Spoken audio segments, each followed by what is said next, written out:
अपने जीवन के ऐसे दिन बना लेना। अगर आपसे कोई कहे कि आपके जीवन का सबसे अच्छा काल कौन सा था, तो आप बड़े गर्व के साथ कहो कि मेरे जीवन का गोल्डन समय था अष्टानिका महा महोत्सव रूपी पर्व, जिसे मैंने उत्साह के साथ उत्सव में बदल दिया। आपको क्या करना है तो दिनों में हम ऐसा क्या करें कि पुराने सब पाप गल जाएं।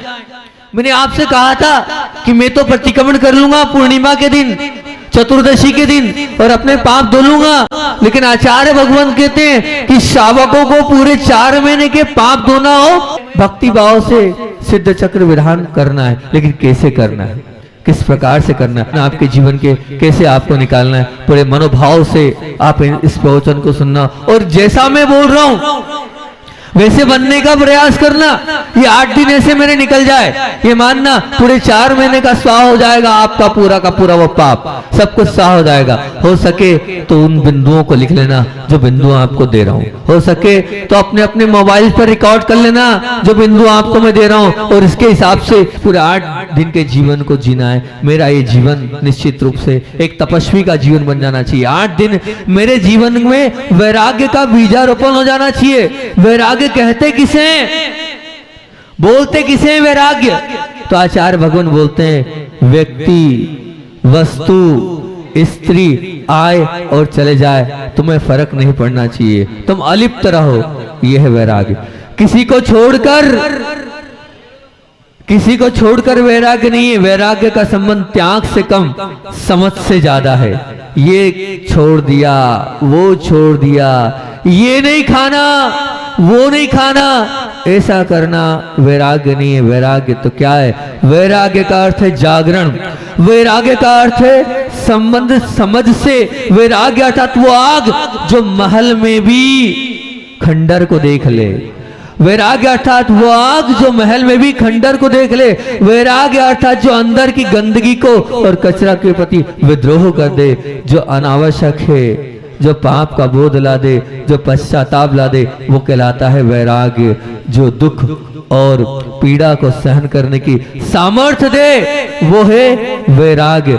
जो संबंध, वासना, इच्छा, तृष्णा से जो दुख के कारण उनको निकाल दे, वो वैराग्य। और सभी अपेक्षाओं से अंत होना ही वैराग्य है।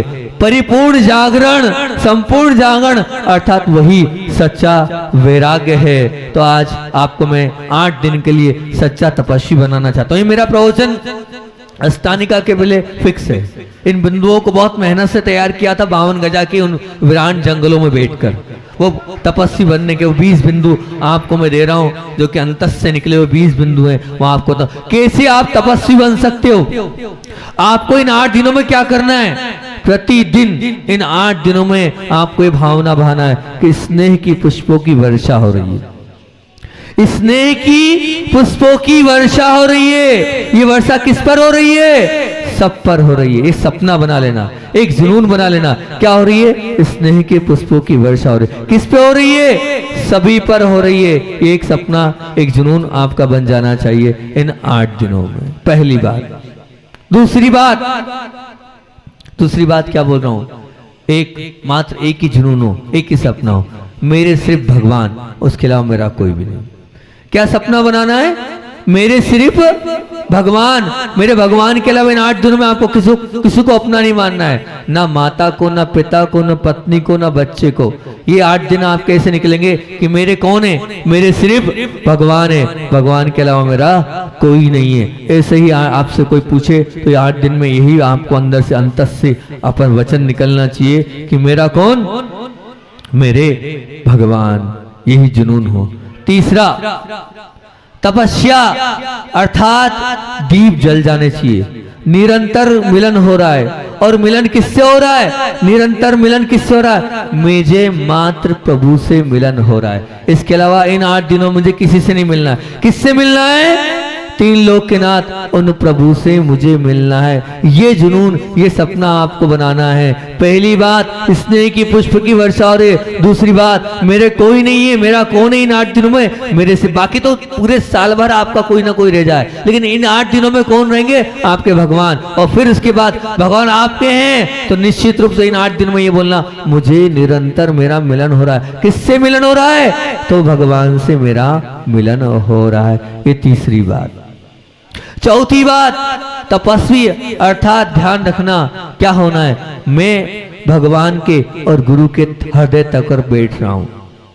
इतना अपने आप को समर्पित बना देना कि इन 8 दिनों में आप गुरु के और प्रभु के तगत, यानी किसके तगत? हृदय तगत पर बैठ सको, आपको गुरु नाम से बुला सके और कह सके कि हाँ इसने बहुत अच्छा काम किया। कुछ ऐसा कर लेना अपने जीवन में, अगर पवित्रता आ गई, अखंड पवित्रता आ गई, तो निश्चित आप प्रभु के हृदय पर भी बैठ जाओगे और गुरु के हृदय पर भी बैठते चले जाओगे। इन 8 दिनों में ऐसा कुछ प्रयास कर लेना कि निश्चित मैं गुरु के तगत, हृदय तगत पर और प्रभु के हृदय तगत पर विराजमान हो सकूं। कुछ जीवन में ऐसा परिवर्तन इन 8 दिनों में ले आना। पांचवा, तपस्वी अर्थात क्या, नियम ले लेना, इन 8 दिनों में मैं सजूंगा नहीं, संवरूंगा नहीं। इन 8 दिनों में सजने का त्याग कर देना, मेकअप बिल्कुल नहीं, दिखावा बिल्कुल नहीं। अगर दिखावटी करोगे, ध्यान रखना मैं हमेशा बोलता हूं, अगर मेकअप करके भी आना हो, अगर सोदर में इंद्राणी मेकअप करके आइएगी, आई क्या? नहीं, कहाँ बैठी है? आई है ना? अब करो, मना नहीं। मैं एक ही बात बोलता हूँ, बहुत गलत बात बोलता हूँ। अगर मेकअप करना, सजना धवरना क्या है? क्या है? दिखावटीपना। मतलब जो आप हो उसको छिपाकर आप क्या कर रहे हो? मायाचारी कर रहे हो। ये जो मायाचारी और जो दिखावटी बना और बनावटी बना करोगे, मायाचारी करने से कहाँ जाते हैं बताओ? माया तेर यज्ञनस्य तिर्यंच बनोगे। अगर मायाचारी करोगे तो मेकअप करके आओ, कम से कम इन 8 दिनों में त्याग कर देना। और करके आओगे तो एक बात बोल रहा हूँ, सुन लेना, करो, कर लेना, पर क्या, मैं सुअर बनूंगा, मैं गधा बनूंगा, और खूब मेकअप करना, दोनों हाथ से आशीर्वाद। लेकिन जब करो, पाउडर लगाओ, क्रीम लगाओ, जो भी लगाओ, लगाते वक्त बोलना मैं क्या बनूंगा? मैं सुअर बनूंगा, मैं त्रियंश बनूंगा, मैं वो गधा बनूंगा, मैं वो बैल बनूंगा, मैं वो बकरी बनूंगा, मैं कुत्ता बनूंगा, मैं बिल्ली बनूंगा। ये बोल के आपको अच्छे से लगाना इन 8 दिनों में, समझ गए? पूरा आशीर्वाद, दोनों हाथ से आशीर्वाद, लेकिन करना ये पड़ेगा। उसके बाद तो क्या है? 5वां बिंदु, सजना नहीं है, संवरना नहीं है। और कोई ऐसा बिरला हो जाए और बड़े दम से कह दे कि मैं कांच भी नहीं देखूंगा इन 8 दिनों में, महाराज जी मैं नियम लेता हूं कि कांच में अपना चेहरा भी नहीं देखूंगा, क्या जरूरत है कि कांच बिना उसके सब कर लूंगा। कोई ऐसा 2 4 10 लोग तैयार हो जाए जो कांच देखना कभी त्याग कर दे, कांच भी नहीं देखना है, तो बहुत अच्छा रहेगा। 5वां। 6वां बिंदु, ध्यान रखना, बहुत काम का है। 6वां बिंदु, पिंटू भैया कोई काम ही नहीं अपना, तो ना तेल का, ना कंघी का, ना कुछ का, पूरी कनाती उड़ गई, अब क्या बचा है? 2 4 10 लोग भी तैयार हो जाए तो बहुत अच्छी बात है। 6वां बिंदु, वास्तविकता में कि अगर ये हो जाए तो बहुत अच्छी बात रहेगी कि हम 6वें बिंदु सजने संवरने में तो बोल ही दिया, लेकिन हाँ और एक कर सकते हो आप, 8 दिन तक चाहो तो साबुन का उपयोग ही ना हो, ये हो जाए तो और अच्छा। और आगे बढ़ सकते हो तो कम से कम पानी का प्रयोग करूंगा, 4 मग्गे में नहा लूंगा, 5वां मग्गा लगे ही नहीं। 8 दिनों में 4 मग्गे का नियम ले लो कि मेरे स्नान में 4 मग्गा, 5 ले लो, 6 ले लो, एक लिमिट कर लो, इससे ज्यादा मैं नहाऊंगा नहीं इन 8 दिनों में। इस प्रकार से अपने जीवन को बनाऊंगा। और साबुन ना हो तो बहुत अच्छा, और हो भी तो कम से कम मांस वाली साबुन ना हो, शुद्ध साबुन का उपयोग हो, ये कर लेना तो बहुत अच्छी, तो तपस्वी बन जाओगे आप। 6वां बिंदु बहुत महत्वपूर्ण है, ध्यान रखना, कम से कम जितनी देर हो सके उतनी देर, और पूरा हो जाए इन 8 दिनों में मोबाइल का त्याग पूरा हो जाए तो बहुत अच्छी बात है। मेरे को मालूम है आप नहीं करोगे, इतने धर्मात्मा नहीं है वामोरा वाले, लेकिन इतना ले लेना, 1 घंटे का, 2 घंटे का, 3 घंटे का, 4 घंटे का, 6 घंटे का, जितना कर सको उतना कर लेना। तपस्वी बनाना, ये 8 दिन आपके जीवन के अच्छे बनने के है ना, जिंदगी भर त्याग तो नहीं करा रहा हूं ना मैं, 8 दिन के लिए तो बोल रहा हूँ, इतनी सी बात तो बोल रहा हूँ। 8 दिन के लिए मोबाइल का पूरी तरीके से त्याग रहेगा, नहीं हो तो कुछ न कुछ समय के लिए आप मोबाइल का त्याग कर देना। 6वां बिंदु।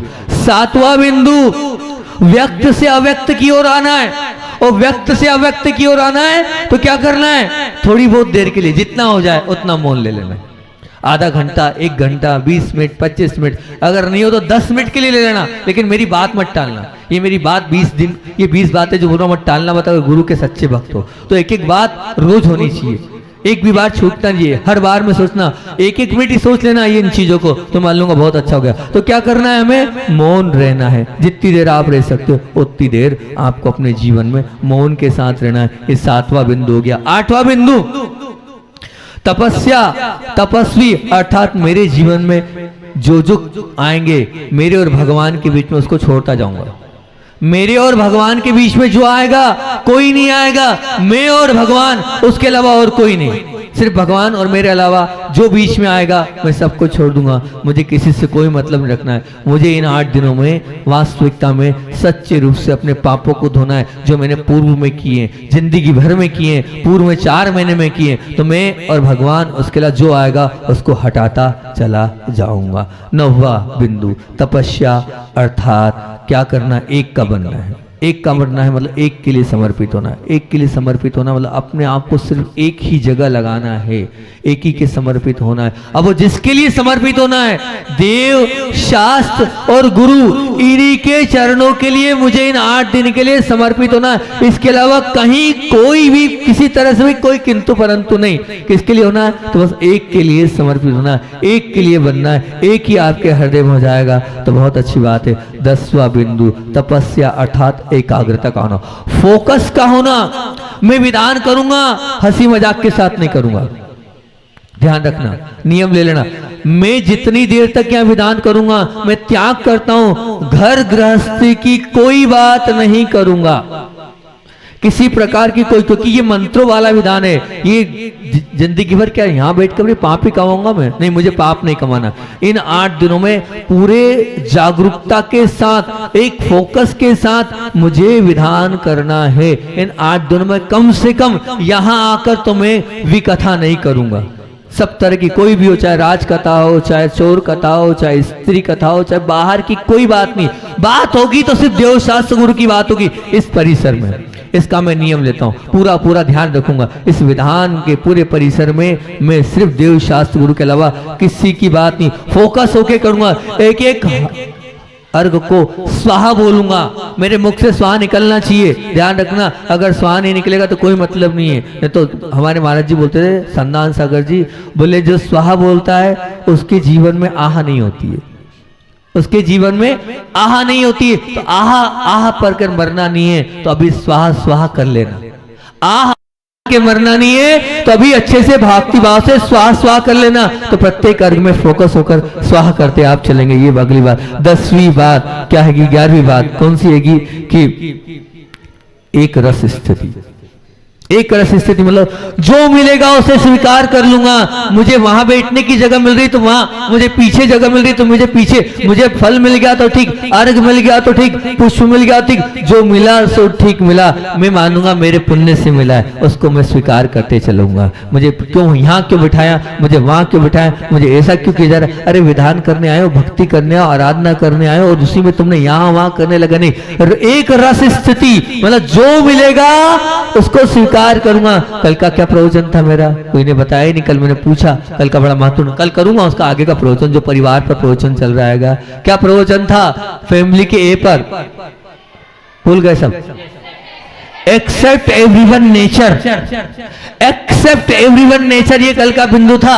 और आज आने वाले कल का बिंदु तो मोटिवेट रहेगा। वो मोटिवेट कल बताऊंगा किस प्रकार से, उसकी चर्चा तो कल आपसे करूंगा। तो क्या करना है, जो मिल जाए उसको स्वीकार करते चले जाना है आपको। कहीं किसी चीज में, क्या मैं एक ही शब्द बोलता हूं, मेरा तकिया कलाम है, न किंतु न परंतु। कोई किंतु परंतु नहीं होना चाहिए इन 8 दिनों में। आपके मिले किसी प्रकार से ये नहीं बोला चाहिए मुझे ये नहीं चाहिए, मुझे वो नहीं चाहिए। नहीं, जो हो गया उसको स्वीकार में करते चला जाऊंगा। दूसरा, एक नामी बनना है आपको। एक नामी मतलब 12वें नंबर के बंधु, एक नामी। एक नामी मतलब, एक नामी से तात्पर्य ये है कि थोड़ा 2 मिनट का समय, 3 मिनट का, जितना लगे। मैं नहीं बोलूंगा आपसे, कुछ देर के लिए एक नामी मतलब, नामी मतलब होता है, चशी बोलते थे आत्मा। नामी मतलब आत्मा, जो नाम से रहित तो वो नामी। और वो नामी कौन है? वो आत्मा है। 2, 3, 4 मिनट अपनी आत्मा के लिए सोचूंगा। मैं आत्मा हूं, मैं शरीर नहीं हूं। इसका बहुत मुझे करना है, मुझे विचार करना है। ये सब जो बाहरी जितना है ये सब कुछ है, ये मेरा नहीं है, मेरी आत्मा ही मेरे साथ जाएगी। थोड़ा सा चिंतन कर लेना कि मैं आत्मा हूं, मैं शरीर नहीं हूं। एक नामी की चिंतन कर लेना कि मैं क्या हूं, मैं मात्र आत्मा हूं, उसके अलावा कुछ नहीं हूं। इन 8 दिनों में थोड़ा संस्कार आपको पड़ गया तो हो सकता है आपका जीवन आगे बहुत ज्यादा बढ़ जाएगा। हम पूजन भक्ति तो खूब करते हैं, वेदांत तो खूब बड़े उत्साह के साथ करते हैं, लेकिन जो अंदर बैठी आत्मा है उसको झांक कर नहीं देख रहे हैं। थोड़ा सा विचार कर लेना, सिर्फ इतना, मैं शरीर नहीं हूं, मैं आत्मा हूं, बस इसके अलावा और कुछ नहीं करना। फिर अपने आप अंदर से इसको जितना आप बार बार बोलोगे, मैं शरीर नहीं हूं, मैं आत्मा हूं, मैं शरीर नहीं हूं, मैं आत्मा हूं, मैं शरीर नहीं हूं, मैं आत्मा हूं, एक अंदर से वैराग्य की अनुभूति होगी। पिछली बार जब मैंने ये वाला जाप बताया था, वहां पर मांगी तुंगी में की ये वाले बिंदु बताए थे, मांगी तुंगी में, तो एक सज्जन आया, उसने कहा मेरे जीवन में ऐसी अनुभूति हुई, मैं बैठ गया, आधे घंटे तक बैठा, मुझे नहीं लग पा रहा कि मैं इतनी देर बैठूंगा, लेकिन मैं शरीर नहीं हूं, मैं आत्मा में अलग प्रकार की वाइब्रेशन मेरे शरीर से निकल रही थी और ऐसा लग रहा था जैसे मैं ऊपर उठ रहा हूं। इतनी एक अलग अनुभूति हुई। जीवन में कभी ध्यान नहीं किया, पर आपने कहा करना पड़ेगा, मुझे गुरु मानते हो तो मैंने आपको गुरु स्वीकार कर लिया था, इसलिए आपकी बात मानी और बात मानने का बड़ा आनंद है। अब जिंदगी भर इसको मैं मंत्र बना रहा हूं, और मैं आत्मा हूं, मैं शरीर नहीं हूं, मैं आत्मा हूं, इसका मैं चिंतन बहुत करता रहूंगा। अंदर से मुझे अपने आप वैराग्य उमड़ रहा है। तो आपको एक नामी इसकी मानना है। वह तपस्या अर्थात एकांत बना लेना। एकांत में आपके तीनों चारों नियम हो जाएंगे। अगर एकांत में कहीं बैठ जाना, एकांत से तात्पर्य कोई आपको आवाज नहीं आए और वहां जाकर बैठ जाना। इन 8 दिनों में हम रात को भली घर में अपने बेडरूम में जहां सोते हो वहां जाकर बैठ जाना, एकांत बना लेना। मतलब एकांत से किसी की आवाज नहीं आनी चाहिए, और जब किसी की आवाज नहीं आएगी तो आपकी आवाज अपने अंदर आएगी। 8 दिन को करना है, ध्यान रखना, मेरे साथ छलावा मत करना, मुझे धोखा मत देना। अगर मुझे धोखा दोगे तो ध्यान रखना फिर क्या होगा। इसलिए कुछ भी हो जाए, एकांत हमें बनाना ही बनाना। 13वें नंबर का बिंदु है, मुझे एकांत बनाना है अपने जीवन में। फिर 14वें नंबर का बिंदु, बहुत महत्वपूर्ण बिंदु, गुरुदेव का फेवरेट बिंदु, इसको मैंने बहुत विशेष रूप से रखा है। अगर हो जाए, मेरे ख्याल से नहीं हो पा रहा, जो साधु भी नहीं कर पा रहे हैं, वो तो गुरु जी की बात ही वो करते थे, लेकिन अगर हो जाए तो मैं बताऊं, मैंने ये बिंदु दिया था। मान लो 2 लोग थे, मेरे गर्व से कह रहा हूं भाषा में, उन 2 लोगों ने पालन किया पूरे 15 दिन तक, किसी से निगाह नहीं मिली। मतलब क्या, आंखों को नीचे रखकर बात करना है, जितना हो सके इन आंखों का प्रयोग नहीं करना है, जितना हो सके अपनी इस ऊर्जा को बचाना। जैसे कि सबसे ज्यादा ऊर्जा अगर समाप्त होती है तो आंखों से समाप्त होती है। ये आंखें होती है तो सबसे ज्यादा ऊर्जा इसके माध्यम से बर्बाद, सबसे ज्यादा पाप ये आंखें कराती है और कोई नहीं। मन से ज्यादा आंख देखती है, इसके बाद मन सोचता है। तो हम गुरु जी को देखें, वो किसी को नहीं देखते थे, वो मात्र अपने आप को देखते थे। इन 8 दिनों में हम कम से कम भगवान और गुरु के अलावा कम से कम लोगों के साथ आई कांटेक्ट करें। 3rd बटन सी रखें। 3rd बटन सी समझते? तीसरी बटन तरफ देखना है अपने को। 3rd बटन सी हो जाए तो बहुत अच्छी बात है, सचमुच में जीवन बदल जाएगा। 2-4 लोग, कल तो 3 लोगों ने किया था, ऐसा किया था, बिल्कुल नीचे देखते थे और नीचे आते थे। लोगों ने आके कहा क्या कर दिया महाराज जी, ऐसा कौन सा संस्कार दे दिया आपने, क्यों नीचे देखते और नीचे देखकर ही आते हैं। हमने कहा क्या करूं मैं, इनने किया। तो ऐसा वैराग्य इन 8 दिनों में आ जाए, 3rd बटन सी हो जाए। मैं नीचे देख के जाऊं, नीचे देख कर जाऊं, मैं किसी को नहीं देखूं, मैं अपनी पत्नी को भी नहीं देखूं, अपने बच्चों को भी नहीं देखूं, अपने कस्टमर को भी नहीं देखूं। नीचे निगाह रहेगी क्या, चाहे इसलिए नीचे निगाह करके बात और काम नहीं करते थे, वैसे हम बन जाए। 3rd बटन सी हो जाए, और देखना है तो प्रभु को देखें, गुरु को देखें, इसके अलावा किसी से निगाह नहीं मिले तो अपने आप में अल्टीमेट काम हो जाएगा। ये आपका 10 अष्टानिका परमाहन बन जाएगा। तो 3rd बटन सी, एक आपको आंखों को कम से कम प्रयोग करना है। अगला 15वां नंबर का बिंदु क्या है, मैं शक्तिशाली हो रहा हूं। ये चिंतन आपको सतत करना है। पर ये शक्तिशाली कब होगी आप? शक्तिशाली, आपकी शक्ति सबसे ज्यादा कहां खो जाती है? अब ब्रह्म में। तो आपको क्या करना है, अपनी शक्ति को बढ़ाना है। इन 8 दिन मन से भी, वचन से भी और काय से भी ब्रह्मचर्य व्रत का पूरा पालन करूंगा। किसी प्रकार का मोबाइल में भी कुछ आ रहा है तो नहीं देखूंगा, कोई फोटोज भी नहीं देखूंगा, पूरी तरीके से त्याग। कोई ऐसे भजन भी नहीं सुनूंगा जिससे मेरे अंदर के परिणाम खराब हो। भजन क्या बोले उनको, तो आप फिल्मी गीत बोलो, ठीक है ना, भजन तो भगवान के होते हैं। तो ध्यान रखना क्या करना है, अपने आप को शक्तिशाली बनाना है और बार बार चिंतन करना, मैं शक्तिशाली बन रहा हूं। लेकिन इन 8 दिनों में पूर्ण तरीके से ब्रह्मचर्य व्रत से रहना है, तभी आप शक्तिशाली बनोगे, अन्यथा नहीं बन पाओगे। मेरी तो भावना है आप पावरफुल शक्ति बन जाओ, जिससे आपके अंदर के वो वैराग्य और अच्छा और महान बन जाए। तो मैं शक्तिशाली हो रहा हूँ, लेकिन कब? पूर्ण ब्रह्मचर्य व्रत के साथ। अलग अलग आपको बिल्कुल अपने अपने बेड रखना है, जो पति पत्नी है, इतने अच्छे से आपको उसको पालना है। और फिर उसके बाद 16वें नंबर का बिंदु क्या है? 16वें नंबर बिंदु पर बहुत जरूरी है बिंदु, और इन 8 दिनों में अपने मुख से कुछ मांगना मत खाने के लिए।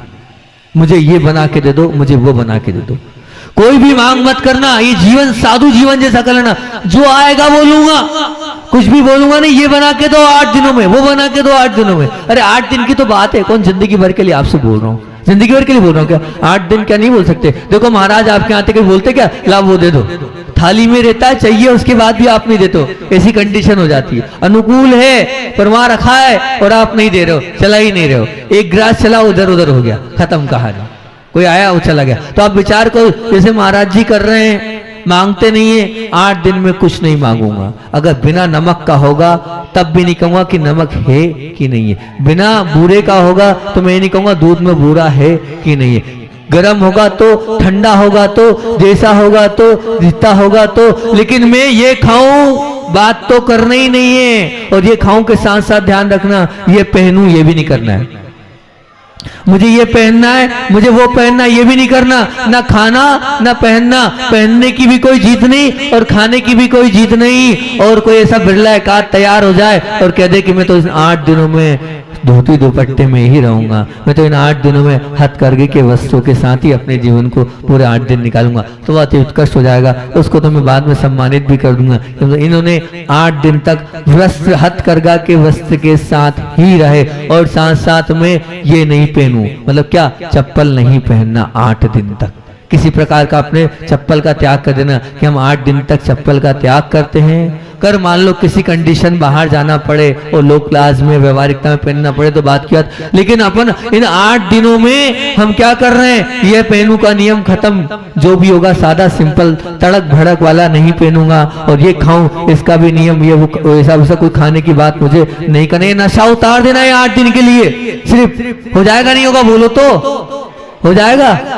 अरे भैया मैं ये थोड़ी कह रहा दो दुपट्टे पहन लेना, जो पहनो सिंपल पहनना, अंदर से इच्छा होनी चाहिए कि मैं वैरागी हूं, बस काय के लिए पहन रहा हूं, लोक लाज में तन ढकने के लिए पहन रहा हूं, तन ढकने के भाव से कपड़े पहनना, सजने सवरने के हिसाब से इन 8 दिन में कपड़े बिल्कुल मत पहनना, तब तो कहीं जाके आपके परिणाम अच्छे बनेंगे। हो सकता है 8 दिन अगर आपने अच्छे से बिता लिए तो जिंदगी भर ऐसा अपना जीवन बना लेना, तो अति उत्तम हो जाएगा, सीखते चले जाना। फिर उसके बाद क्या है, अगला नंबर का बिंदु है मेरा 17वें नंबर का, किसी भी परिस्थिति हो सबके लिए शुभ भावनाएं प्रेषित करना है, सभी आत्माओं के साथ शुभ भावनाएं देना, सबको शुभ कामनाएं देना और शुभ भावनाएं प्रेषित, सबका भला हो, सबका अच्छा हो, कोई जीव कष्ट में ना रहे। दिन में 10-20 बार ये शुभ भावना प्रेषित कर देना, अपने लिए नहीं सबके लिए, और उनके लिए जो आपसे बोलते नहीं है उनके लिए पहले, जो आपके विरोधी है उनके लिए पहले, दिन भर में ये भावना प्रेषित करना है, सबका भला हो, सबका मंगल हो, सबका अच्छा हो, ये शुभ भावनाएं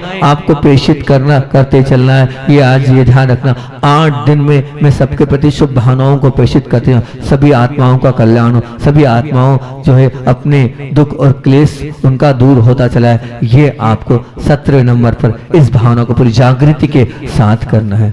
8वें नंबर की भावना एवरेडी, एवरेडी मतलब मैं तैयार हूं, काय के लिए तैयार हूं, ये भावना बना है मैं तैयार हूं, आज मौत आ जाए, आज मृत्यु हो जाए तो आज उसके लिए मैं तैयार हूं, और सब कुछ त्याग करके अपने लिए समाधि मरण के लिए मैं तैयार हूं। इन 8 दिनों में समाधि मरण के विषय में आपको 2-2 मिनट सोचना है कि मेरा समाधि मरण मुझे करना है, मुझे सुमरण करना है, तो समाधि मरण करना है, उसकी मैंने क्या तैयारी की है। इन 8 दिनों के बाद विचार करके रखना कि हाँ इतने साल के बाद इतना मुझे करना है, इसके बाद ये छोड़ना है, और उसके बाद मुझे समाधि की तैयारी कर सब कुछ छोड़ना है, वो दुकानदारी, वो व्यवहारिकता, वो घर गृहस्थी मुझे छोड़ना। इन 8 दिनों में सोच लेना कि मुझे कब क्या कैसे करना है। गुरुदेव कहते थे कि अपनी लाइफ को divided, life is divided by 4 part. अपने जीवन को 4 पार्टों में बांटो।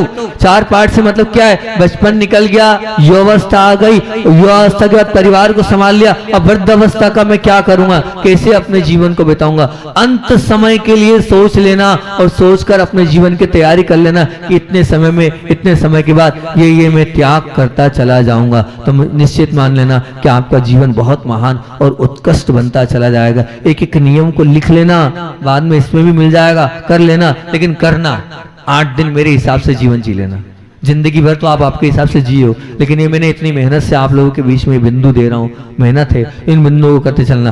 थोड़ा सा समय आत्मा के लिए सोचूंगा, मैं शरीर नहीं हूँ, मैं आत्मा हूँ। बोले 1 मिनट के लिए बैठ के सोच लेना, अगर नहीं मिलता हो आप 9 बार बोल देना, मैं शरीर नहीं मैं आत्मा हूँ, मैं शरीर नहीं मैं आत्मा हूँ, मैं शरीर नहीं मैं आत्मा हूँ, मैं शरीर नहीं मैं आत्मा हूँ, और 9 बार कर लेना। इतना ही कर लेना तो भी मैं मानूंगा बहुत अच्छा है। थोड़ी बहुत देर एकांत बना, नहीं मिलता है तो दीवार की तरफ मुख कर लेना, नहीं मिलता तो भगवान के पास आ जाना, उतना ही एकांत बना लेना, लेकिन 2-4 मिनट के लिए एकांत बना लेना बहुत अच्छी बात है कि। और जहां आंखें जाती है वहां ऊर्जा समाप्त होती है। इन आंखों का कम से कम प्रयोग करूंगा। मंत्र ले लेना, अगर ज्यादा किसी को देख लेता हूं तो ओम रीम नमः, ओम रीम नमः, ओम रीम नमः। हम तो ऐसे ही करते थे, जब मान लो जितने लोगों से दृष्टि मिल जाती थी तो एक मंत्र फिक्स कर रखा था, उस मंत्र को करते चले जाते थे। आप भी एक मंत्र फाइनल छोटा सा कर लो, दृष्टि मिल जाए, 9 बार नमः कर लो उसको, फिर दृष्टि मिल जाए तो ऐसे में 1 या 2 या 3 दिन बाद ऐसा होगा आप किसी को देखोगे ही नहीं, कितने कुछ जाए। सच कह रहा हूँ, ये मेरी खुद का अनुभव आपको स्वयं बता रहा हूँ। शक्तिशाली हो रहा हूँ। ब्रह्मचर्य व्रत के साथ रहना। 16वां नंबर, ये खाऊं ये पीऊं आपके जीवन में 8 दिन नहीं होना चाहिए। 17वां, किसी भी परिस्थिति में हमें सबको शुभ भावना ही प्रेषित करना है, सभी आत्मा का कल्याण हो। एवरेडी तैयार होना है समाधि के लिए। इन दिनों में समाधि की आपको चर्चा करना है, बात करना और अपने आप को समाधि के लिए तैयार करना है। और रात को सोते वक्त अपने आप का आत्मावलोकन करना है और सुबह उठते वक्त इन 20 बंदियों को झांक कर देखना है कि मैंने क्या किया है और क्या नहीं किया। आचार्य भगवान का संस्मरण सुनना है। 2-3 मिनट में आचार्य भगवान की बात को रखकर अपनी बात को विराम देता हूँ। आचार्य भगवान के पास बैठे थे और कभी कभी तो ऐसा हो जाता है गुरुजी के पास बैठकर ऐसी मार्मिक बात बता देते हैं तो उनके विचारों और उनको भावों को लगता है कि ऐसा पुण्य कब आएगा जो उनके जैसा हम बने, कब वो दिन आएगा कि वो जो हाँ वो हम बन पाए। चर्चा चल रही थी वृत्ति परिसंख्यान तप की और आचार्य श्री जी ने बोला कि वृत्ति परिसंख्यान तप का मतलब होता है जब आप जाओ, साधुओं के लिए वृत्ति परिसंख्यान तप के लिए कहा गया है, जब साधु वृत्ति परिसंख्यान तप के लिए जाए तो ले बिजलीवत, क्या बोला आचार्य ने? बिजलीवत मतलब आप जाओ तो जब बिजली चमकती ऐसे सामने वाले की विधि की तरफ देखो, गाड़ कर देखो मत। मेरे मुख से निकल गया। आचार्य श्री जी हमारे यहाँ एक साधु आए थे और वो तो ऐसे खड़े हो जाते थे विधि लेके और देखते रहते थे विधि बदलो, एकदम ऐसा निगाह मारते थे, ऐसा करते थे। तो आचार्य श्री जी ने मेरी तरफ देखा और आचार्य श्री ने बोला आलोचना करना ठीक नहीं है, अपनी थाली देखो, दूसरे की गलती मत देखो, तुम्हें क्या अधिकार है दूसरे को देखने का। कान पकड़ो। उसी वक्त सब साधुओं के सामने मेरे कान पकड़ा है। कान पकड़ो, अपने कान पकड़ो कि आज के बाद ऐसा मैं नहीं करूंगा, किसी और को नहीं देखूंगा। तो फिर जब अच्छे गुस्से में बोला और फिर मुस्कुराते हुए फिर बोलते हैं, हमारे गुरुजी पहले गुस्सा भी होते हैं बाद में मुस्कुराते भी हैं। बोले अच्छा मैं एक बात पूछता हूँ, दुर्लभ बोलो। मैंने कहा हाँ आचार्य जी। बोले बीए का कोर्स होता है, एमए का कोर्स होता है, अलग अलग विश्वविद्यालय होते हैं, अलग अलग यूनिवर्सिटी होती है, तो सबके अलग अलग नियम होते हैं ना, अलग अलग कोर्स होते हैं। तो भैया वो जिस गुरु परंपरा से है उस गुरु को गुरु जी ने जैसा उनको बताया होगा वैसे ही तो वो करेंगे, वो अपनी परंपरा का निर्वाह कर रहे हैं। हमें क्या आधार उनके ऊपर टीका टिप्पणी करने का? कोई अधिकार नहीं। अगर हम इस प्रकार से करते रहेंगे तो मोक्ष मार्ग बनने को कलह का मार्ग बन जाएगा। कलह का मार्ग बनाना है, मोक्ष मार्ग बनाना ना, तो बस हमें तो क्या देखना है, अच्छा ही देखना है उनके अंदर। ऐसा नहीं अब आज के बाद कभी ऐसा नहीं बोला वो संघ में ये होता है, ये संघ में होता है। मैंने आचार्य फिर एक और बात बोल दी, अरनाथ भगवान की स्तुति करते हो ना? हाँ आचार्य जी करते हैं। तो क्या लिखा है उसमें? स्वदोषेव निमीलना, ये आया ना जी आचार्य जी। मतलब अपने तो हाथी जैसे दोष नहीं दिख रहे हैं और दूसरे के चींटी जैसे दोस्त को आपने हाथी जैसा बना दिया। अपने को दूसरों के दोस्तों को देखना ही नहीं है। तो तुम अगर ऐसे बन जाओगे तो नीच गोत्र का बंद करोगे। कुछ गुरुदेव हंसते हुए भी ऐसी शिक्षा देते थे। उस वक्त याद है मेरे से कान पकड़ाए थे, किसी की बुराई हमें नहीं करना है। तो ऐसा आपको भी ध्यान रखना है, किसी की बुराई आप नहीं करोगे तो बहुत अच्छा रहेगा। बोलिए आचार्य वन विद्यासागर जी महामुनि राज है कि जीवन को अच्छा बनाना है, जीवन को उत्कृष्ट बनाना है और जीवन को महानताओं की ओर ले जाने की बात थी और मैंने आपको तपस्वी बनने के लिए वो 20 बिंदु दिए थे। बहुत प्रसन्नता का विषय कि छोटे छोटे बच्चे भी उन बिंदुओं को पाल रहे हैं, बहुत अच्छा बनने का प्रयास करेंगे और बहुत सारे नियम लिए। एक बार पुनः उन 20 बिंदुओं को रिपीट कर रहा हूं। अभी और आगे कागज बहुत अच्छा, वो भाई भी तैयार है तो कंप्यूटराइज करके ले आए। बहुत अच्छी बात है कि वो 20 बिंदु जो हमें 8 दिन तक पालने हैं, स्नेह की पुष्प की वर्षा हो रही है मुझ पर सब पर।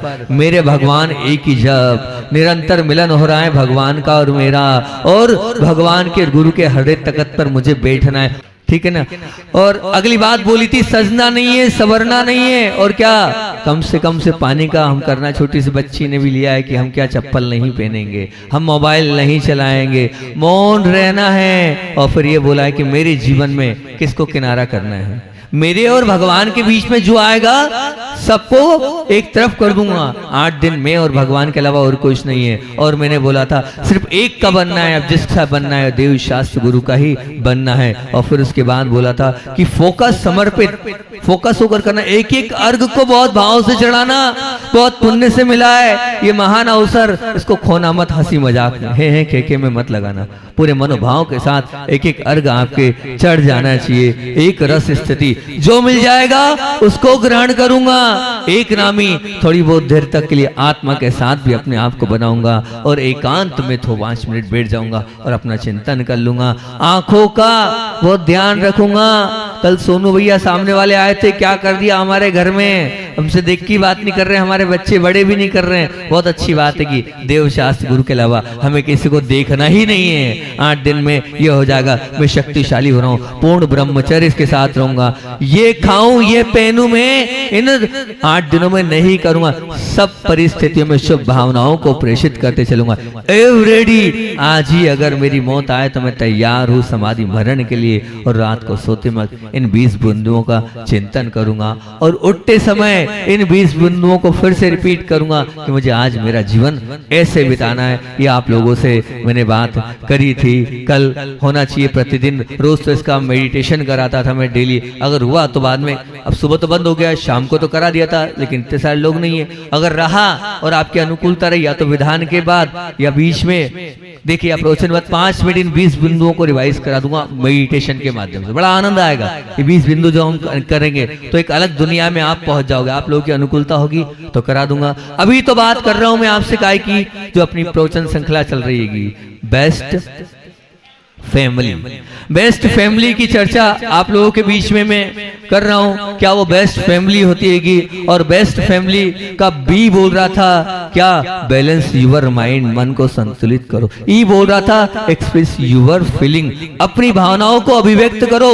एस कहता स्पेंड टाइम, समय दो परिवार को, जब वो बेस्ट फैमिली बनेगी। टी बोल रहा था टेकल सिचुएशन, यानी परिस्थिति को संभाल लो। एफ कह रहा था फॉरगिव अदर, क्षमा करते चलो गलतियों को। ए बोल रहा था बहुत सुंदर पॉइंट, एक्सेप्ट एवरीवन्स नेचर, सबको स्वीकार करते चलोगे तभी आप प्रेम से रह पाओगे। और अगला है मोटिवेट ऑफ्टिन, अर्थात क्या करना है, आप दूसरों को बार बार आज का अपना बिंदु प्रोत्साहित करो। और आई कह रहा है इंटेक्ट विथ ऑल, सबके साथ संवाद करो। एल कह रहा है लव एवरीवन, हर एक के साथ प्रेम से बात और लव करो। और वाई कह रहा है यस टू हेल्प, हमेशा मदद के लिए आप तैयार रहोगे तो निश्चित रूप से सब कुछ अच्छा होता चला जाएगा। तो मैंने आप लोगों से कल एक्सेप्ट एवरीवन नेचर पर बात करी थी और बहुत सारी बातें बताई थी आप लोगों के बीच में कि हमें किस प्रकार से क्या क्या करना चाहिए। कि घर की अगर सफाई नहीं भी हो रही तो विकल्प नहीं, उसका स्वभाव है। समय पर कार्य नहीं भी हो रहा है, कोई दिक्कत नहीं है, ठीक है, वो नहीं कर रहा है, मैं कर देता हूँ। पति का स्वभाव क्रोधी है तो कोई बात नहीं, पति धर्मात्मा नहीं है। अपने बाजू में मैं सपना देखूं कि मेरे बाजू में मेरे पति बैठे और अर्घ चढ़ा रहे। मेरी पत्नी नहीं तो मेरी पत्नी बाजू में बैठी, ये बालक दुकान पर नहीं जा रहा है, नहीं बैठ रहा है, ठीक है। मैंने आचार्य का क्या बोला था, मैं क्या कर रहा हूँ, कर्तव्य करूं पर क्या नहीं बनूं, करता नहीं बनूं। इस चीज को अपने साथ रहना। भोजन जैसा बना, जिस प्रकार से बना, जितना आता था उतना ही तो वो बना पाएंगे, बाकी क्या बना पाएंगे। इस प्रकार से आपके सामने बहुत सारे, अगर घर पर भी कोई लेट आ रहा है तो नहीं, गुटखा पाउच खा ही रहा है तो विकल्प नहीं करना है, काम में आलसी है तब भी विकल्प नहीं, झूठ भी बोल रहा है, चोरी भी करना है, अनदेखा कर दो, क्योंकि हम कुछ नहीं कर पाएंगे, एक ना एक दिन हो जाएगा। मोबाइल पर भी लगा है तो भी अनदेखा कर दो, क्योंकि हमको एवरीवन एक्सेप्ट नेचर, सबका नेचर स्वीकार करते चले जाना है, ये बात बोली थी। और आज करना मोटिवेट ऑफ, मतलब दूसरों को बार बार प्रोत्साहित करो।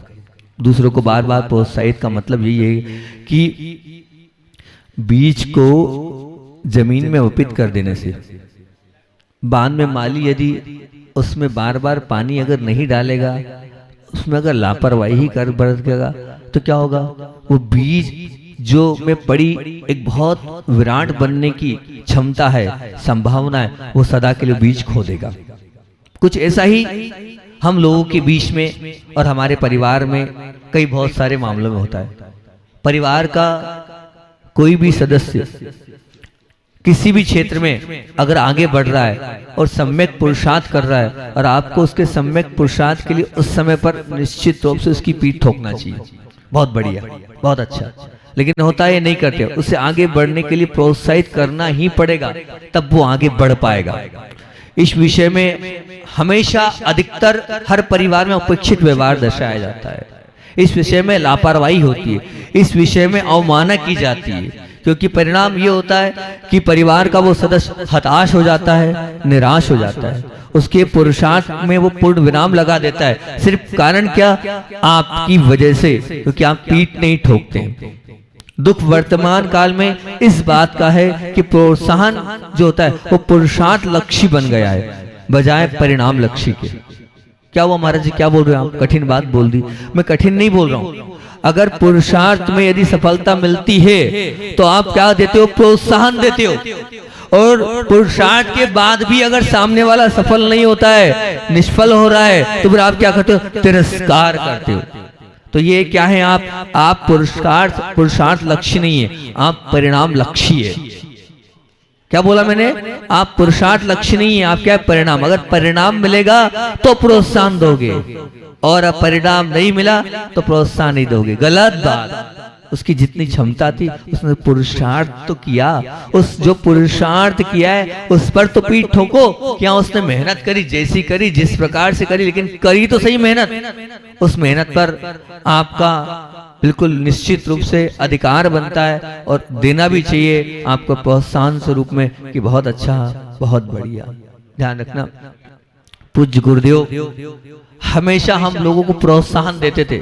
छोटा सा भी कुछ होता था तो इतने अंदर से गदगद होकर आशीर्वाद और प्रोत्साहन रूप से देते थे। अगर कोई नया साधु प्रश्न पूछता था और मान लो थोड़ा बहुत गड़बड़ी हो जाता था, तो कुछ होता था तो बोलते नहीं, उसको बोलने दो, उसको बोलने का मौका दो। इस प्रकार से प्रोत्साहित करते थे, जो जिस क्षेत्र में नहीं है। अब जैसे मेरी रुचि नहीं थी प्रवचन करने की, तो हमेशा मेरे नाम से ले लेके प्रोत्साहन, किसको, ठीक है स्वाध्याय करता है, ये अन्य चीज करता है, लेकिन ये जो है इसका इंटरेस्ट प्रवचन में नहीं, इसको प्रवचन में प्रोत्साहन, जिसमें नहीं है उसमें बोल कर, समझा कर, लेकिन प्रेम से, वात्सल्य से, स्नेह से, ऐसा नहीं कि रुबाब से हम दे। तो प्रोत्साहन निश्चित रूप से हमें देना चाहिए। और ध्यान रखना कि अगर छोटा सा एक बच्चा भी होता है और वो लिखना सीख रहा है, और माँ अगर मान लीजिए उसे लिखने के ऊपर वो थोड़ा गलत लिख देगा और प्रोत्साहित नहीं देगी तो भी स्लेट फेंक देगा, नहीं लिखना मुझे। आपको बहुत प्यार से, निश्चित रूप से वो स्नेह वात्सल्य देना होगा, तभी छोटी छोटी उपलब्धियों पर भी आपको जश्न मनाना चाहिए। आपकी कोई ऐसा लगता है कि छोटा सा कोई कार्य हो गया है, लेकिन उस छोटे से पर भी आपको जश्न मनाने का अधिकार है, और आप जश्न मनाएं कि हाँ बहुत अच्छी बात है। आपके बच्चे ने अगर घर की सफाई भी कर दी है तो निश्चित रूप से आपको प्रशंसा करनी चाहिए, बोलनी चाहिए। मुझे बहुत अच्छा लगा, राजेश जी के यहाँ आहार करने गया था सामने में, तो जो है अपने बड़ी वाली बहू, क्या नाम है, पूजा ने बड़े अच्छे से अपने बच्चे की तारीफ करी, प्रशंसा करी। मैंने बहुत बढ़िया, मैं उस वक्त बोल नहीं पाया। पूजा ने बोले महाराज जी हमारा बालक बहुत अच्छा है, वो बोलता है मम्मी काम बताओ, वो सब काम कर देता है। देखो उसके चेहरे पे खुशी आ गई, महाराज जी के सामने, इतने लोगों के सामने मम्मी मेरी प्रशंसा कर रही है। तो ये प्रशंसा होनी चाहिए, तारीफ होनी चाहिए, उसको भी तो मोटिवेट मिलेगा। अब क्या हुआ, आपने तो 2 शब्द बोल दिए, लेकिन वो आगे रह के काम करने आपके लिए आएगा। कि मम्मी सबके बीच में मेरी प्रशंसा करती है। ऐसी प्रशंसा करते हो कि नहीं करते हो आप? ऐसी प्रशंसा होनी चाहिए, ध्यान रखना। ऐसी प्रशंसा होगी तब ही कहीं जाकर बच्चे आपकी बात मानेंगे, नहीं तो नहीं मानेंगे। थोड़ा सा भी अगर भोजन बनाया है, कुछ बनाया, उसकी प्रशंसा होनी चाहिए। बहू ने कुछ बनाया, एक बार तो बोलो बहुत बढ़िया बना है, कम से उसको प्रोत्साहन तो मिले। आज तक आपकी पत्नी को आपने बोला कि तूने गरम गरम रोटी खिलाई, तेरा धन्यवाद, तुमने का तो काम ही वो है? नहीं, उसका काम वो नहीं है भैया, वही मान लिया, ऐसा काम नहीं। कभी तो धन्यवाद दो कि हाँ भैया गरम गरम दाल, गरम गरम रोटी और गरम गरम बाटी खिला दी। टिक्कड़ क्या बोलते हैं? टिक्कड़, क्या टिक्कड़ खिला दी गरम गरम। कभी तो प्रशंसा करो भैया कि हाँ भैया बहुत अच्छी बात है। कि होना चाहिए। जब तक प्रोत्साहन नहीं दोगे तब तक स्नेह नहीं बढ़ने वाला है। आपका बच्चा जिस भी कक्षा में पढ़ता हो, जो नंबर लाया हो, जैसा भी लाया हो, आपको प्रोत्साहन देना चाहिए, बिल्कुल देना चाहिए। एक बार बड़ी हंसी की बात है कि और एक उसकी बात है कि तो एक पिता ने अपने बेटे के फेल होने पर पार्टी दी। एक पिता ने अपने बेटे के फेल होने पर पार्टी दी। बोले क्यों भैया, क्या बात है? बोले कम से कम मेरा बेटा डिप्रेशन में तो नहीं है, परेशान तो नहीं है, ठीक है ना, परीक्षा तो दे रहा ना, मैं उससे प्रसन्न हूं। पास हुआ हो चाहे नहीं हुआ हो, मुझे तो उसकी खुशी हो। वो है तो रहा है, जा तो रहा है, विद्यालय तो जा रहा है। आप प्रोत्साहन दो, आपने पीछे पड़ जाते हो। और सच बताएं, आप अपने संतानों के जो है ना दुश्मन हो। क्यों? आप दुआ नहीं देते हो, आप बद्दुआ देते हो। कैसे बद्दुआ देते हो? मैं आपको बता रहा हूँ, प्रैक्टिकली बात बता रहा हूँ। मान लीजिए कोई कंपटीशन एग्जाम में कोई बच्चा बैठा है और वो नहीं निकल पाया कंपटीशन एग्जाम में। अब वो कंपटीशन एग्जाम में नहीं निकल पाया, आप उससे तो बोलते हो क्या पता है, नहीं नहीं बेटा, नहीं हो जाएगा, चिंता मत करे, चिंता मत करे। और फिर उसके बाद जब बाहर आते हो, क्या खाक होगा? इतने सारे बच्चे बैठे हैं और ये इसका क्या है ही नहीं, ये मुश्किल है इसका हो पाए। मतलब अब आप बताओ, दुआ दे रहे हो कि अपने बच्चों को बद्दुआ दे रहे हो? ये बद्दुआ है। आपको स्वयं को, अपनी संतान, अपने खून पर विश्वास नहीं है तो कहां से वो कुछ होगा? अरे आप खुद यहां से नकारात्मक गेंद फेंक रहे हो, आप खुद नकारात्मक ऊर्जा भेज रहे हो। आपको खुद को, अपने बच्चों पर विश्वास नहीं है तो 3 काल में वो भी आगे नहीं बढ़ पाएगा। ध्यान रखना, आप दुआएं दो, अंदर से अच्छी भावनाएं प्रेषित करो। नहीं होगा, अंदर से बोलो होगा, ऊपर से मत बोलो होगा। अंदर से जब बोलोगे तो वो प्रोत्साहन कहलाएगा। नहीं तो निश्चित मान के चलना ये सब कुछ ऐसे ही होता चला जाएगा, निश्चित। और मैं हमेशा कहता हूँ, प्रोत्साहन देना ना, छोटे छोटे बच्चों को आप गिफ्ट दो। सच में एक अलग प्रकार का चमत्कार हो जाएगा। गिफ्ट में आप पैसा दो, सबसे अच्छी बात है। बेटा झाड़ू लगाएगा 10 रुपए मिलेंगे, बेटा प्रेस करेगा 5 रुपए। अच्छा एक बताओ, प्रेस वाला 5 रुपए लेता है ना, आप बच्चे से बोलो तू प्रेस कर, 5 रुपए तेरे को एक कपड़े के मिलेंगे। सच कह रहा हूं, ये प्रोत्साहन दो बच्चों को आप कि एक जोड़ कपड़े के 10, वहां मान लो वहां आप 2 3 4 5, अब मेरे जमाने में तो इतने लगते थे, आप डबल दो बच्चे को। आप बच्चे को डबल पैसा दोगे, वो बच्चा पैसा और सुनो, उससे ये मत पूछो ये पैसा उसका है, वो अपने हिसाब से खर्चा करे, वो अपने हिसाब से उसको व्यय करे। कहाँ कितना कैसे करना ये उसका मैटर है, आपका मैटर नहीं है। तो आप ऐसा प्रोत्साहन दो कि हाँ भैया, अगर आप पानी भर के लाओगे 1 हंडे के इतने पैसे मिलेंगे। हमें मिलते थे बचपन में, हमें बचपन में मिलते थे, हमारी दादी देती थी, कुएं से पानी लाओगे तो इतने पैसे मिलेंगे। और होता था ऐसा। क्या मुरमुरे कुरकुरे खा ले। अरे काय को चिंता कर रहे हो, दे दो दे दो।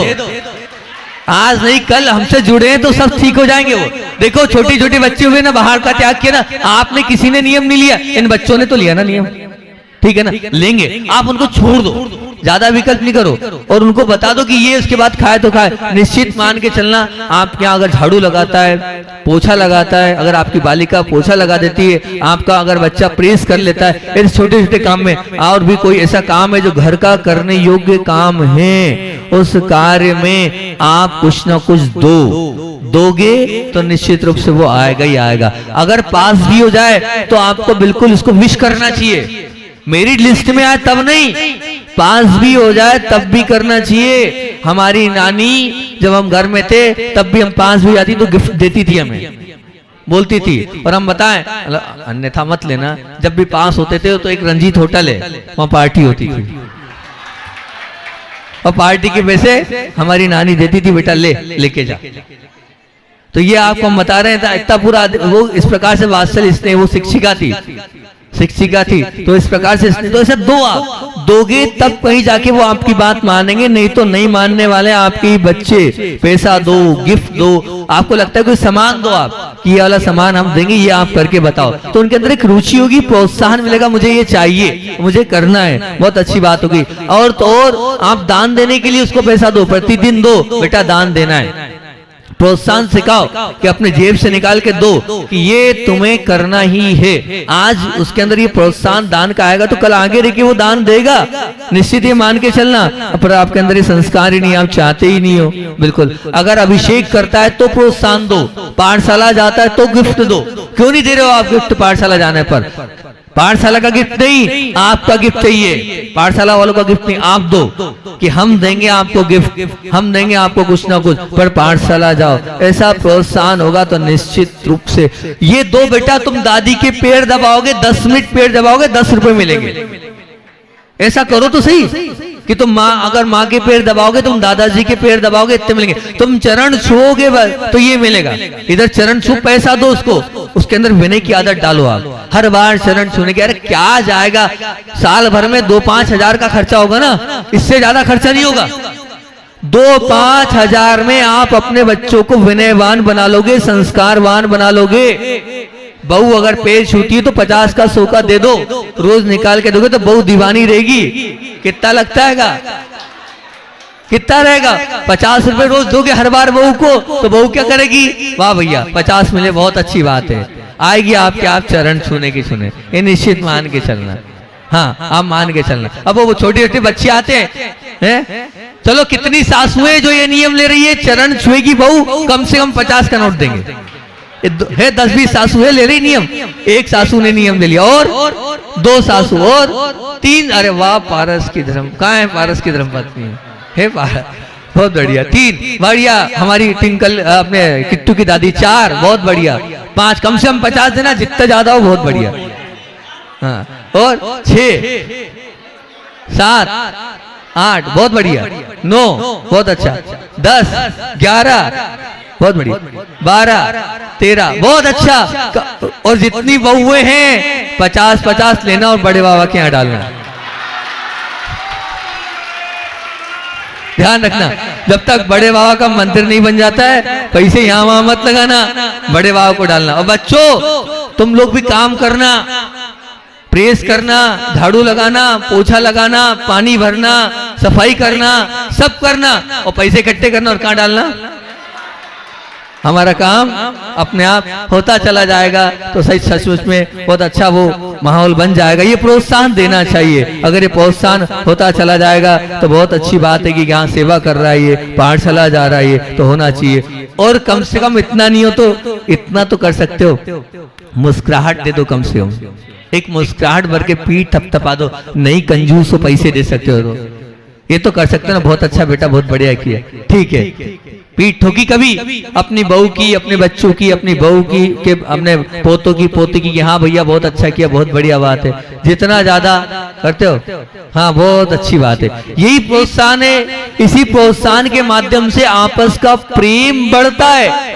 अभी आने वाला जो प्रवचन है ना, मैं देने वाला हूँ समाज के ऊपर, अब बेस्ट मतलब सोशल वर्क पर दूंगा पूरा प्रवचन आने वाला, कि कैसे समाज में एकता बढ़े, प्रेम बढ़े, स्नेह बढ़े। अभी परिवार की बात है, अगला प्रवचन समाज के ऊपर तैयार कर रहा हूं मैं, उस पर बात करूंगा। तो निश्चित रूप से हमें क्या करना है, हमें हमेशा प्रोत्साहन देना है, हमें हमेशा एक दूसरे के साथ वात्सल्य वाला व्यवहार करना है। वात्सल्य और प्रेम होता चला जाएगा तो निश्चित रूप से घर में वो वाद विवाद, वो झगड़ा होगा ही नहीं, ये निश्चित मान के चलना।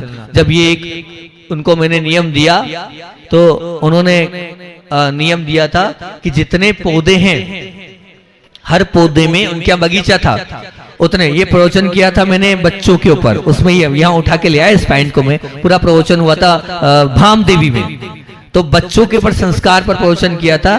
तो वहां मेरा प्रवचन सभी लोग सुन रहे थे, पूरा देश भी सुन रहा था, मैं नहीं जानता कौन कौन सुन रहा है मेरे प्रवचन को, तो सुन रहा था। एक परिवार ने ये बच्चों को नियम दिया, तो उनका बहुत बड़ा गार्डन था और बहुत बड़ा गार्डन था, तो उन्होंने अपने बच्चे से कहा बेटा हर पेड़ में पानी देना और हर पेड़ के पानी के तुम्हें 5 रुपए मिलेंगे, हर पेड़ के पानी के तुम्हें 5 रुपए मिलेंगे। तो वो रोज बालक जो है वो पानी देता था और जो है गिन लेता था, आज इतने पेड़ पे दिए, इतना दो इतना दो इतना दो। तो इस प्रकार से रोज के रोज इसको दिया। और फिर उसके बाद पेड़ से वहां वो एक किसान जैसे थे, फिर उसके बाद उन्होंने कहा खेत में जाएगा, खेत का काम करेगा तो और अलग से तुम्हें अलग से पैसे मिलेंगे। तो ऐसा प्रोत्साहन जब निश्चित रूप से हम देते हैं, क्योंकि आज 2 चीज एक बात ध्यान रखना, अगर आपने कोई काम कर दिया है, सच बताना, छोटे से लेके बड़े भी हो आप, लेकिन बड़े भी हो, अगर मान लीजिए आपने कुछ किया है और किसी ने आपसे बोल दिया बहुत बढ़िया किया, तो आपको कैसा लगता है? बहुत अच्छा लगता है ना। जब आपको बहुत अच्छा लगता है तो ये विचार करो ना कि अगर मैं मेरे बच्चे को, मैं मेरी पत्नी को, मैं मेरे पति को अगर बहुत अच्छा बोल दूंगा तो कम से कम वो हमारा आपस का प्रेम बहुत अच्छा बन जाएगा। क्योंकि बात चल रही बेस्ट फैमिली की। बेस्ट फैमिली का तात्पर्य यही होता है कि हम एक दूसरे को साथ में लेके चलें, तो निश्चित रूप से ये मोटिवेट हो जाएगा, ये मोटिवेशन हो जाएगा। उस मोटिवेशन के माध्यम से हमारे परिवार में एकता होती चली जाएगी। अगली बात बहुत अच्छी बात है कि अब हो पाएगी तो ठीक, नहीं तो अधूरी कल कर लूंगा। अगली बात है intact with all. Intact with all यानी सबके साथ संवाद करो। सबके साथ क्या करो? संवाद करो। क्या करना है? संवाद का तात्पर्य ये है कि हम सबके साथ बात करें। निश्चित मान के चलना, दूध में राख गिरती है, दूध में राख भी गिरती है, दूध में नींबू भी डल जाए और दूध में पानी भी मिल जाए और दूध में शक्कर भी मिल जाए और दूध में जामुन भी डल जाए, सभी अवस्थाओं में दूध वही है और दूध का परिणाम भी उतना ही है। उतने ही 100 ग्राम दूध में हमने राख डाली है, उतने ही 100 ग्राम दूध में हमने नींबू डाला है, उतने ही 100 ग्राम दूध में हमने पानी डाला है, उतने ही 100 ग्राम दूध में हमने शक्कर डाली है, उतने ही 100 ग्राम दूध में हमने जामुन डाला है। अब उतना ही है, लेकिन इन सब चीजों को डालने के बाद भी उनकी गुणवत्ता में जमीन आसमान का फर्क पड़ जाता है, बहुत अलग पड़ जाता है। तो व्यक्ति वही है, पर उनके साथ होने वाली बातचीत के सभी शब्दकोश में अगर हमारा तरीका और हमारा परिणाम, हमारी गुणवत्ता बदल गई तो समझ लेना पूरा काम समाप्त हो जाता है। बिल्कुल निश्चित मान के, दूध वही है, अलग अलग चीज डाली तो अलग अलग चीज उनके सामने आ गई। नींबू डाला, दूध फट गया, दूध में आपने पानी मिलाया, दूध पतला हो गया, दूध में शक्कर मिलाई, दूध मीठा हो गया, और दूध में जामुन डाला, दूध दही जम गया। दूध में राख गिरा दी तो स्वाद जो है बेस्वाद हो गया। ये सब चीजें हैं, ऐसे ही ये शब्द है। इन शब्दों के माध्यम से आप क्या चाहते हो? दूध की जैसी मिठास चाहते हो या एक बात बोलो, राख की जैसी मिठास चाहते हो? क्या चाहते हो? कड़वाहट चाहते हो? क्या चाहते हो? दुख के साथ और वास्तविकता बतानी पड़ जा रही है कि जैसे श्वान को तो आपने देखा ही होगा। मैं उदाहरण बहुत ऐसे देता हूँ, हो सकता है आपको बुरा लगे, पर बुरा नहीं लगना चाहिए। देखो जो है सो है। श्वान को देखा होगा, श्वान मतलब कुत्ता, कुत्ते को देखा होगा, है ना? कुत्ता, उसे अपने वालों से दोस्ती होती है। अपने वालों को देखकर वो क्या करता है? उन्होंने क्या करता है? पूंछ हिलाता है ना, और परायों को देखकर घुर्राता है ना। और यहाँ उल्टा होता है, मनुष्य जो है कुत्ते से बदतर है, मनुष्य जो कुत्तों से बदतर है। दूसरों को देखकर वो पूंछ हिलाता है, जी आइए आइए। जो बाहर के लोग तो आप करके बात करेगा, और अपने वालों से तू कारा, ऐसी बात है। कुत्ते से बदतर है। शरद बोल रहा मैं भी वैसे ही हूँ, बोल रहा वो तैयार है, वो कह तो रहा हाँ मैं वैसे ही हूँ। अब विचार करो, कुत्ते से बदतर हुआ।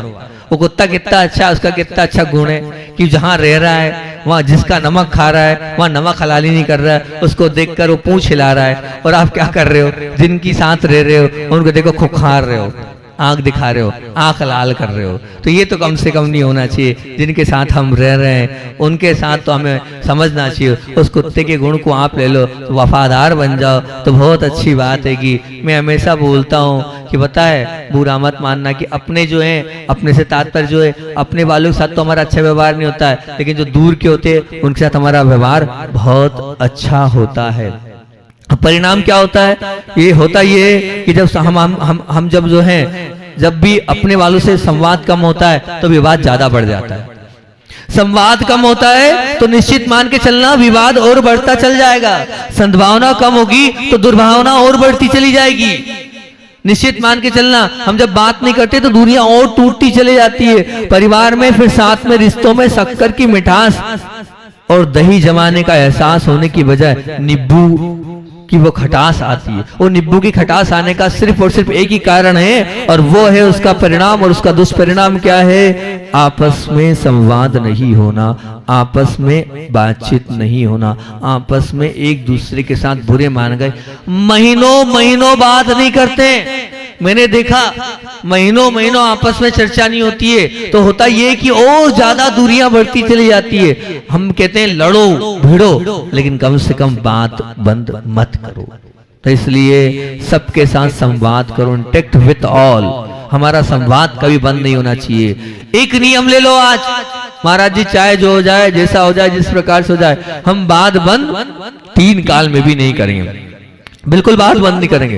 हो जाएगा ये बात, लड़ लेंगे झगड़ लेंगे, लेकिन कितनी देर का? थोड़ी बहुत देर का।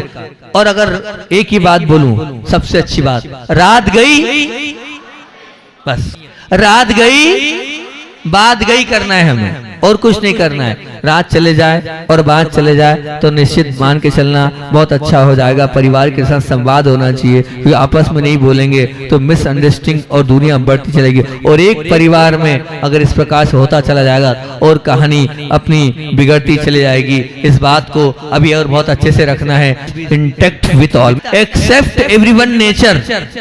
क्या पॉइंट था का? Accept everyone nature. तो इसको आपको करना है मोटिवेट ऑफ 10। और क्या है? 2 पॉइंट दे दूसरे पे, इंटैक्ट विथ ऑल।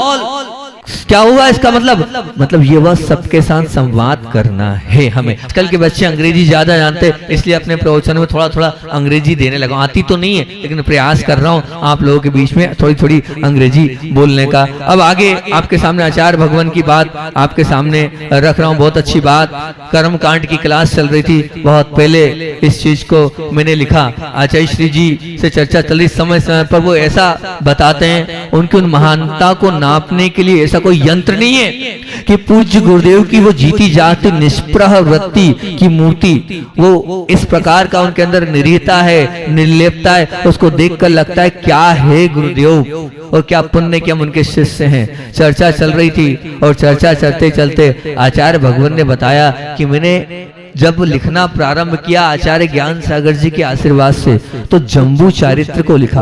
और जम्बू चारित्र को अलग अलग 3 छंदों में लिखा। लगभग 200-300 छंदों का वो काव्य तैयार किया, और अलग अलग छंदों में तैयार करने के बाद आचार्य श्री बोले ज्ञान सागर जी को दिखाया। ज्ञान सागर जी ने एक में गलती बताई, मैंने दूसरी तरीके से लिखा, दूसरी में निकाली। 3 तरीके से जम्बू स्वामी चारित्र को लिखा। अब विचार करना कितनी मेहनत से वो काव्य लिखा होगा। इतनी इस महान साहित्य की रचना करी, और रचना करी और करने के बाद क्या हुआ? हम तो एक लाइन लिखते हैं, पूरी दुनिया को सुनाते हैं, और ऐसा कहते हैं ताली बजाओ, नहीं तो क्या छोटा सा मुंह हो जाता है। ऐसा होता है अक्सर हमारे साथ। कहाँ गया ध्रुव? ध्रुव नहीं बैठा है? ध्रुव किधर है? एक भजन नहीं लिखते और अपन क्या होता है? ताली बजनी चाहिए, होता है ना, होता है, छोटा चेहरा हो जाता है। तो वही आचार्य भगवान ने इतना बड़ा काव्य लिखा। उसके बाद आचार्य श्री जी से बोले आचार्य श्री जी वो कहाँ हैं? तो बोले जहां था वही है, हमें नहीं पता वो कहाँ है।